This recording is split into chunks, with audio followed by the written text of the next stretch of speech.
Iran आणि Israel यांच्यात पेटले भयंकर युद्ध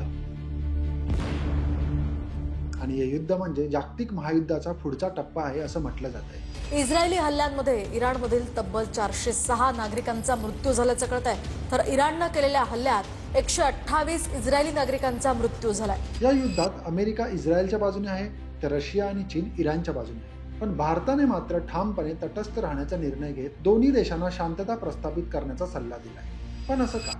इस्रायल तर आपला अगदी जवळचा मित्र आहे ना, जो पाकिस्तानच्या विरुद्ध सुद्धा आपल्याला सपोर्ट करतो। मग भारताने तटस्थ राहणंच का स्वीकारलं आहे?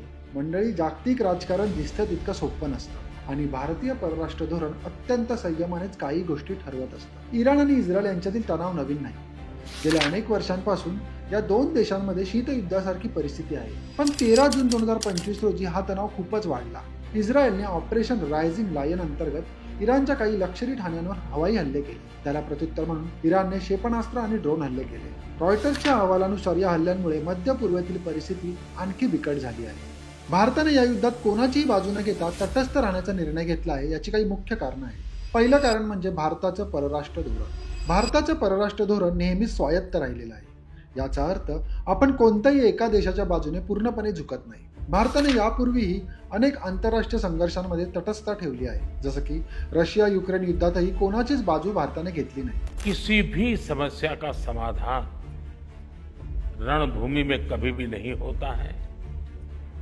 समाधान का रास्ता बातचीत से ही निकलता है। इराण आणि इस्रायल दोन्ही देशांचे भारताशी चांगले संबंध आहेत। जर आपण एकाची बाजू घेतली तर दुसऱ्या देशाची संबंध बिघडण्याचा धोका आहे। म्हणूनच भारताने शांघाय कॉर्पोरेशन ऑर्गनायझेशनमध्ये इस्रायलच्या हल्ल्याचा निषेध करणारं निवेदन देणं टाळलं। Israel and Iran continue to shoot up. India has distanced itself from the Shanghai Cooperation Organization statement that condemns. दुसरं कारण म्हणजे इराणशी संबंध। इराण हा भारताचा जुना मित्र आहे।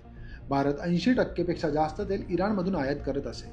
2020 नंतर भारताने जरी इराणमधून तेल आयात थांबवली असली तरी इराण अजूनही व्यापारीदृष्ट्या महत्त्वाचा आहे। 2024-25 मध्ये भारताने इराणला 6,374 कोटी रुपयांचा बासमती तांदूळ निर्यात केला होता। तिथे मुख्य उल्लेख करावा लागेल चाबहार बंदराचा। भारताने इराणमधील चाबहार बंदरात 12,000 कोटी रुपयांची गुंतवणूक केली आहे। भारत ने ईरान के साथ चाबहार पोर्ट को लेकर एक अहम समझौता किया है। समझौते के तहत अगले 10 साल के लिए चाबहार पोर्ट का सारा कामकाज भारत संभालेगा।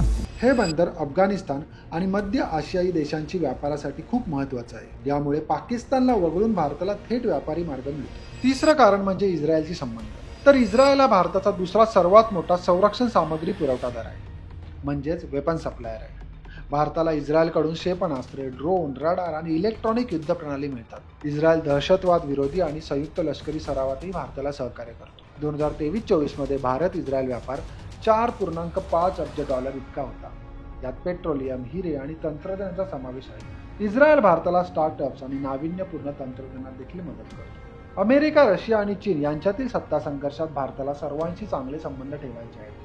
जर भारताने इराण किंवा इस्रायलपैकी कोणाचीही बाजू घेतली तर जागतिक स्तरावर त्याचा परिणाम भारताच्या कूटनीतीवर होईल। आता पाहूया या युद्धाचे भारतावर काय परिणाम होऊ शकतात। स्ट्रेट ऑफ होर्मुझ हा जगातील 20 ते 25% तेल आणि 17% LNG म्हणजे लिक्विफाइड नॅचरल गॅस वाहतुकीचा मार्ग आहे। ईरानने हा मार्ग बंद करण्याची धमकी दिली आहे। ऐसे में अगर ईरान ने इस मार्ग को बंद किया तो ये तय है कि यहाँ से गुजरने वाला 20% तेल दुनिया के अलग अलग देशों तक नहीं पहुँचेगा, जिसकी वजह से दुनिया के तमाम देशों में तेल की कमी होगी। 13 जून 2025 रोजी इस्रायलच्या हल्ल्यानंतर ब्रेंट क्रूड तेलाच्या किमती 8% वाढून $74 प्रति बॅरल इतक्या झाल्या आहेत। JP मॉर्गनच्या अहवालानुसार जर युद्ध पुढे चाललं तर तेलाच्या किमती $120 पर्यंत जाऊ शकतात। याचा परिणाम म्हणून पेट्रोल, डिझेल महागेल, त्यामुळे अन्नपदार्थ, वाहतूक आणि रोजच्या गरजेच्या वस्तूंच्या किमतीही वाढतील। इराण हा भारताच्या बासमती तांदळाचा तिसरा सर्वात मोठा खरेदीदार आहे। युद्धामुळे निर्यात थांबली तर बासमतीच्या किमती 15 ते 20% कमी होऊ शकतात,